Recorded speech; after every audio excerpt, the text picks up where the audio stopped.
ஒரு சிங்கம் ஒரு எலியை பிடிக்க முழு திறன் கொண்டதா இருந்தாலும் அது எப்போதுமே எலியை பிடிக்காது.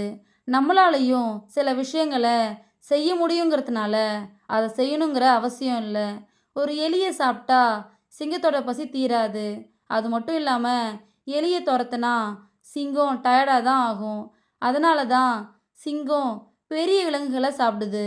நம்மளும் சின்ன கனவுகளுக்காக நம்மளுடைய நேரத்தையும் உழைப்பையும் அதிகமாக செலவிடும்போது நம்மளும் டயர்ட் ஆகுறோம்.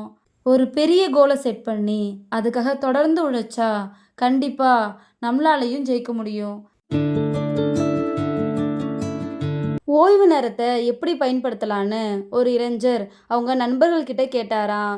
சில பேர் படத்துக்கு போ அப்படின்னு சொன்னாங்களாம்.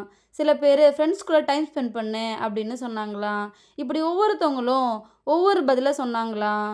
அந்த இளைஞர் ஒரு நேர நிர்வாகவியல் நிபுணரை கூப்பிட்டு ஆலோசனை கேட்டாராம். எப்படியும் புத்தகம் படி, நல்ல காரியங்களை செய்யி அப்படி தான் சொல்ல போகிறாரு அப்படின்னு அந்த இளைஞர் நினச்சானா. ஆனால் அந்த நிபுணர் ரொம்ப நிதானமாக உன்னோட ஓய்வு நேரத்தை மற்றவங்க தவறாக பயன்படுத்தாமல் பார்த்துக்கோ, அதுவே பயனுள்ள நேரங்களை தொடங்கி வைக்கும் அப்படின்னு சொன்னாராம். இதோட இந்த கதை முடிஞ்சிருச்சு.